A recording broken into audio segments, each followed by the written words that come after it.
Takže ja vás vítam pri novom videu a dnes by som sa s vami chcel podeliť o príbeh, ktorý sa mi stal, kdežto vlastne medveď mi úplne rozhryzol a zlikvidoval, demoloval fotopascu. No a vlastne ako sa to stalo? No cca pred 2 mesiacmi som tu na tento strom upol fotopascu, zhruba do tejto výšky. Tu bol popruh, tu ešte asi otlačok od popruhu, tuším. Tu bol niekde popruh v týchto miestach.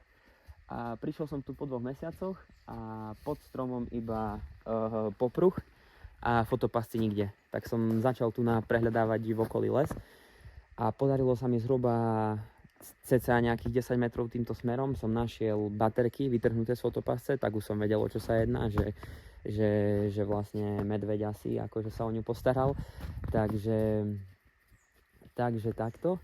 A potom som vlastne nemohol som ju nájsť sám, tak sme tu prišli viacerí s otcom, so švagrom a tak. Švagor ju nakoniec našiel asi 20 metrov, alebo takých 30 metrov dole v tej mladine, čo tu je.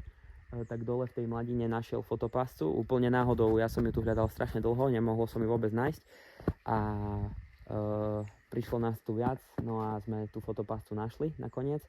Takže aby som veľa to neobkecával, tak tu ešte raz vám môžete si všimnúť, tu je ten strom ako napadnutý, tu bola fotopasta, takže tu vidno pekne ako s pazurami, so zubami sa tady obšmietalo okolo nej a toto vlastne zostalo z fotopasce. Takže takto si môžete všimnúť, ako tá fotopasca, čakajte, vám ju ukážem. Takže fotopasca skončila takto, úplne PIR senzory dohryzené, vťak dohryzený úplne, celá zo stran od zubov zdemolovaná. Takže ako sme fotopascu našli, tak sme vlastne hneď som kontroloval, či je vo vnútri SD karta, či akože má zmysel pozerať, či tam nejaké zábery ostali. A našťastie SD karta vo vnútri bola, takže to sa mu našťastie nepodarilo vybrať.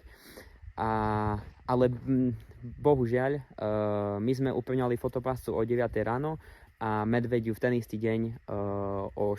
po obede už demontoval, takže vlastne 2 mesiace to nič nenahrávala, iba toho medveďa v ten deň, ale videjka vám hodím, ako ju kusal a ako ju zdemoloval, vám hodím tu do videa, takže užite si zábery a prajem vám ešte pekný deň, majte sa.